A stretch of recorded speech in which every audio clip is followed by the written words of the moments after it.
When I'm looking at a new potential client that we've got starting with Scrappy to Wealth, or I'm doing a business blueprint, there's three areas that I normally review and look at, and just say it's a triangle. So three areas of the triangle. Now, if you take away any one of those sides of the triangle, then it basically collapses. So to make it really simple for people that maybe don't have the greatest business knowledge or experience, this concept and this idea of what to look for if you're not achieving the success in your business or you want greater success is important.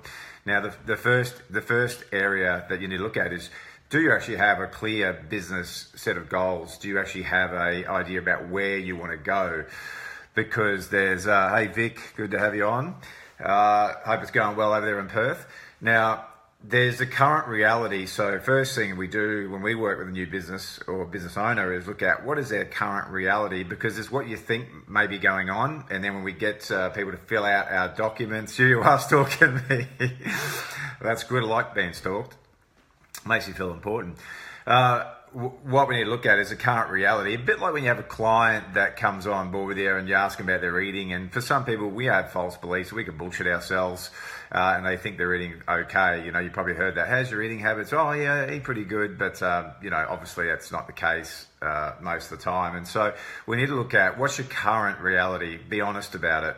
And we have a business application. It's called our business analysis. And we look, and it just gives us a reality check-in for the business. So for some people it can be really confronting because it's like, now I've got to be truthful about where the business is actually at. So we look at the current reality and then we look at, well, where do you want to go? And mostly people aren't really that clear. So you'll see why working in these three areas of business and the three areas to review can almost miss people, because if you don't have that set of goals in place, it's going to be very challenging to go, what do I need to develop or put into place? So we first go, okay, well, let's make sure we're very clear on where you want to be and where you want to go. Once you do that, I'll look at the three areas as I've been talking about. Number one is skill set.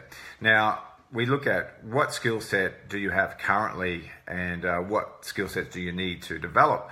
Because if I've got a goal of getting my business up to, 200,000, whatever it may be, but I don't have a good amount of skill set in sales, marketing, lead generation, I just don't have that set of skill set at the moment, it's going to be very challenging to reach that goal or target other than just hoping it all works out. And so I'm often amazed when I look at someone's current reality, their business analysis, and I go, well, look, at the moment, if they've been tracking stats, which is also the thing that I don't see a lot of, at the moment, if it's taken you, like your sales conversion rates, 30, 40%, that's really going to make achieving that goal very challenging. It's going to be very tough for you to do that.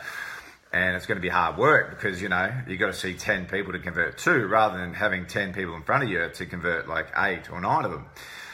And so we go, well, look, that's a part of the skill set you need to develop. If you're truly serious about attaining this goal, then why would you want to achieve that business goal? Well, mostly for people because they want more freedom, passive income, better lifestyle. That's why, most of us are in business to some degree, is to get the lifestyle. We want to help people, all that stuff. So next may be like, well, I've got no idea how to get leads, generate leads, and I have no idea how to look after my database, build the value, build rapport. And so at some point, those leads that were strangers and cold leads become warmer. They like us, they get to trust us, and then eventually do business with us. So I look at the skill set. So my first tip is just stop and review your current reality. Make sure you got a clear goal where you want to go for the next financial year, and then look at what skill sets am I lacking because I haven't put the time, energy, and money in it.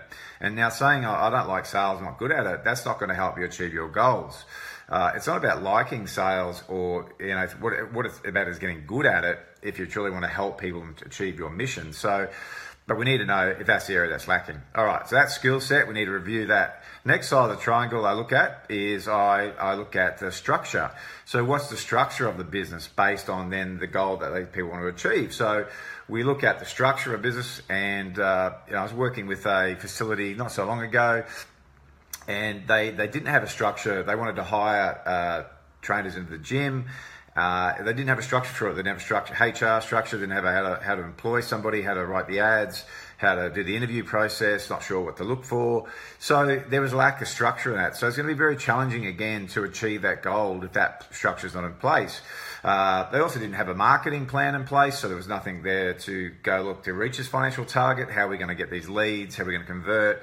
And then lastly, there was no sales system. So it was just a winging approach. So just turn up and hopefully the person converts into a sale, because I haven't actually taken the time to put a system in place into my business.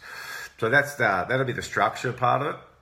And then lastly, the last side is mindset. Now, I've never seen anybody achieve the goals they want if they don't have a positive outlook and good mindset. So once we set the goals and targets and we do all those things in place, I ask people, how do you emotionally and honestly feel about achieving those things? Now, while you set goals and targets and you put these things in place, because it will evoke some kind of emotional response. It's going to be rather, yep, I feel 100% certainty inside of me, or to be, no, I don't feel that way at all.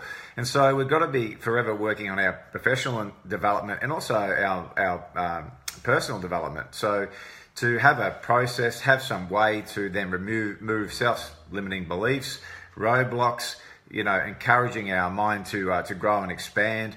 We need to look at those three areas. Now, if we don't do that, again, if you look at the triangle, take any one of those three sides away and normally it falls. Now, you could relate that to personal training. You could give someone all the knowledge. You can have, this is how you train, here's your training program, here's your eating plan. But if they don't have it going on between the ears, they don't spend time really addressing some of those limiting beliefs around being in shape, then most likely they'll self-sabotage and they won't get that sorted. On the flip side, someone might have the right mindset. You might be a very positive person, you can do it. But if you don't have the correct structure in place or systems, then it's not going to work either. And then lastly, you might have the right mindset, you might have some systems in place, but you don't have the right skill set. So I've got all this stuff in place, but it's the skill set that's lacking. So now that I still don't have the skill set in sales, lead generation, marketing, how to be a leader, if I'm going to build a team, all those things in place. So again, it's going to be very challenging to reach those goals. So three sides of the triangle, they all need to balance up. Now, the other question is, do you need to be good at all those things? Well, as you're growing a business and starting, if capital is the thing that's lacking, then yeah, you will need to develop those skill sets to some degree. But as time goes on and your business is more profitable, maybe there's areas of your business that you remove yourself from. So in terms of skill set, maybe bookkeeping, maybe you then get a VA or you got a virtual assistant, or you have someone who takes care of all the tracking stats, figures, doing the tax and bookkeeping and all that, because it's not a good use of your time. And so that's when you can start to explore. Mindset, of course, that's all yours. You've got to be investing in your personal development. The structure of the business, as a leader, you're going to need to put the structure in place. Doesn't mean you implement all the stuff, but it does mean that you're responsible for setting up the structure and getting your head around it. So I hope that's been of use. I just see a comment here, wanting 9 trainers, someone to come with me, asking me about,